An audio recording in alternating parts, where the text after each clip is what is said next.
সারা জীবন আত্মহত্যার চেষ্টাকারী হিসেবে লোকে আঙুল তুলে দেখাবে, হাসাহাসি করবে, ছি ছি করবে। আবার ওষুধ ভেজাল ওষুধ খেয়ে যদি পড়ে থাকে হাসপাতালের বেডে,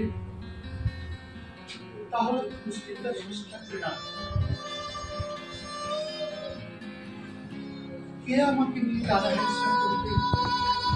তো ওখানে আমাকে স্বাভাবিকভাবে মরতে দেবে না, ওরা আমাকে বাঁচতেও দেবে না, মরতেও দেবে না। তাহলে কি চায় ওরা?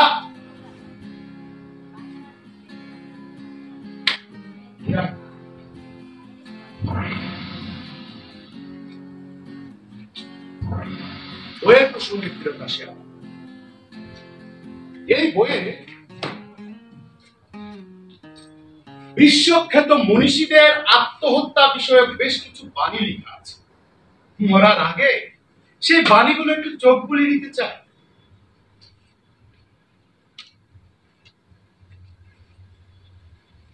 আত্মসমালোচনার সবচেয়ে বাজে উপায় হলো আত্মহত্যা।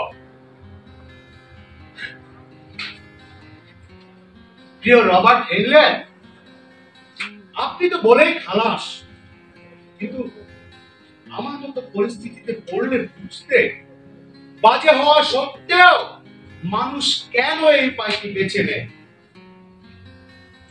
অন্যদিকে আলফ্রেড কি লিখেছে, তার মধ্যে আত্মহত্যার উত্তম নয়, বরং জীবন নামক যুদ্ধক্ষেত্র থেকে পালিয়ে বাঁচার অজুহাত মাত্র।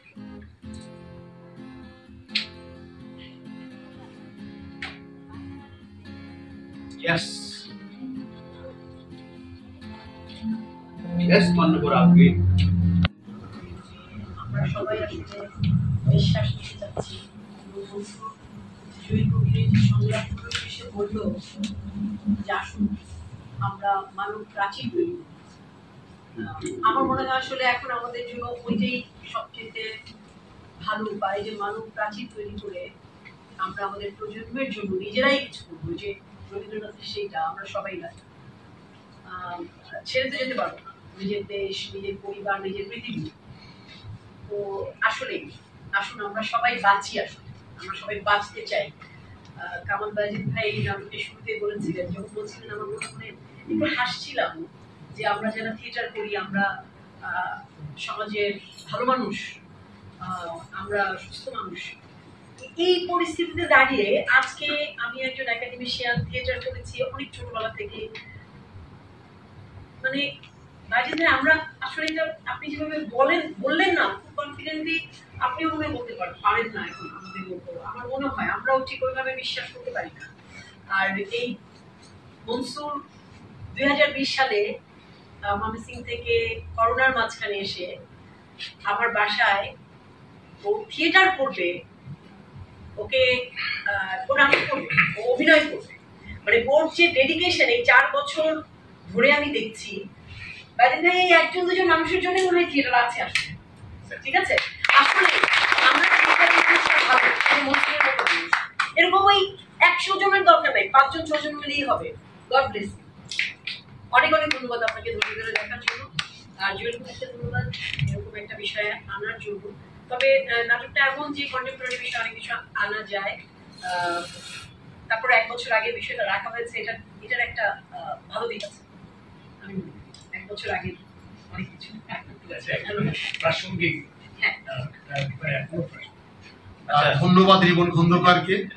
মানে অন্য কারো বলার আগে মনসুর যে লাইনগুলো বাদ দিয়েছে, মানে ভুলে বাদ দিয়েছে, সেই লাইনগুলো বলতে হচ্ছে ওই যে করাতে মাইক কৃতজ্ঞতা, অভিনন্দন আমার সহযাত্রী বন্ধুকে।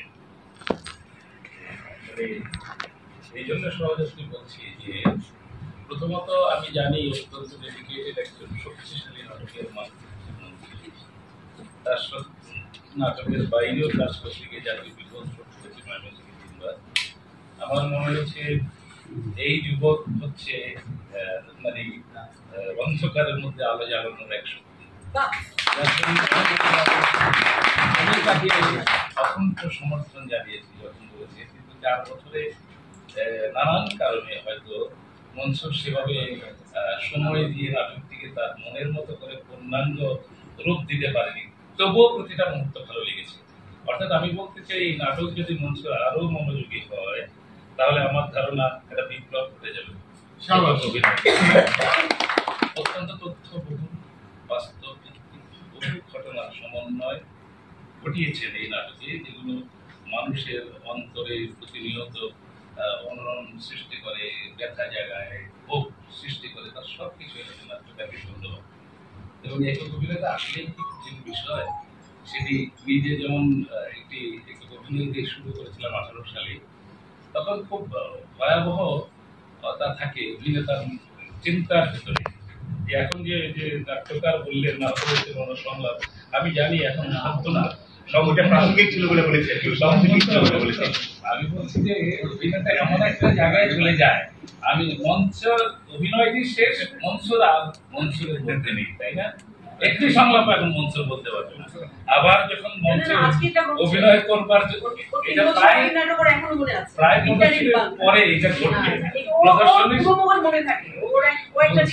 প্রদর্শনীর শুরুতে যেভাবে হয় যখন শেষ হয় সে তখন সেটা মুক্তি পায়, এই মুক্তির পরে ওই মুহূর্তে সে আর রাত করতে চায় না। এটা হচ্ছে একাজ মনসুর এই নাটকটি কন্টিনিউ করবে, নিয়মিত প্রদর্শনী করবে। আমরা উত্তরোত্তর সাফল্য কামনা করি। নাটক যিনি লিখেছেন, নির্দেশনা করছেন, তাকে অনেক ধন্যবাদ। খন্দকার শাহ আলমকে।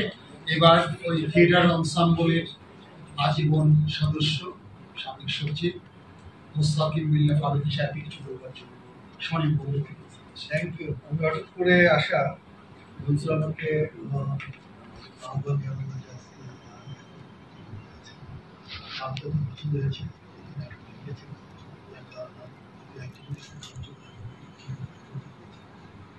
আসলে আমার ভালো লেগেছে যে মনসুর একটা অভিনয় করতাম অনেকদিন আগে, ছিল পঞ্চনালের পঞ্চনালের উপর হয়েছিল পঞ্চনালের বিভিন্ন চরিত্র এবং অবস্থা, ওইটা ছিল এই যে ব্রিথ নিতে না পারার একটা অবস্থা। এরকম যতগুলো নাটক বাংলাদেশে প্রচলিত হয়, নাটকের মধ্যে এই সমাজের অবস্থা, দেশ এবং বিশ্বের অবস্থা